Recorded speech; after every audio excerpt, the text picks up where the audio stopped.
ఓం శ్రీ గురుభ్యో నమ.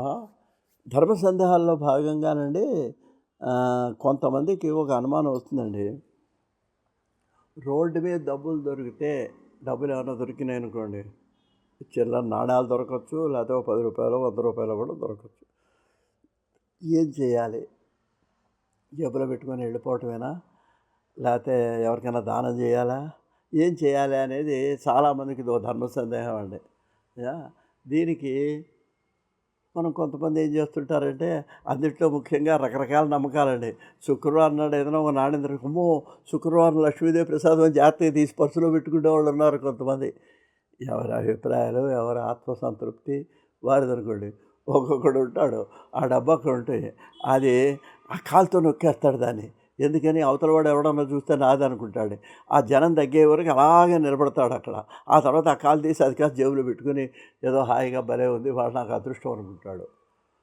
ఇలా రకరకాలు ఉంటారంటే కొంతమంది ఉన్నారంటే పాపం మంచివాళ్ళు, వాళ్ళు ఎవరో పేదవాళ్ళకి దానం చేస్తాడు. అయితే దీనికి సమాధానంగా మన పెద్దవాళ్ళు చెప్పిన పరిష్కారం ఏంటంటేనండి, ఇట్లా రోడ్డు మీద కనుక డబ్బులు దొరికినట్లయితే దాన్ని తీసుకెళ్ళి దేవాలయాల్లో హుండీలో వేయటం అనేది ఉత్తమమైనటువంటి పద్ధతి. దానివలన ఎటువంటి మనకు పాపం ఉండదండి.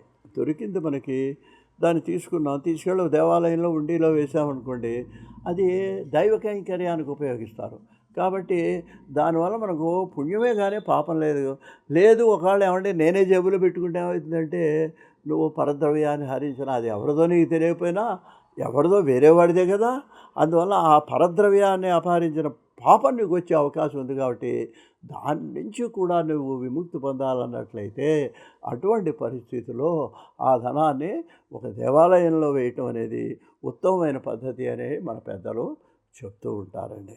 అందువల్ల మనకి ఏదన్నా అట్లా చిల్లర డబ్బులు కానీ నోట్లు కానీ ఏదైనా దొరికినప్పుడు దాన్ని దైవారాధనకు ఉపయోగించడం అనేటువంటిది మంచి విధానం అనే మనవి చేస్తూ స్వస్తి.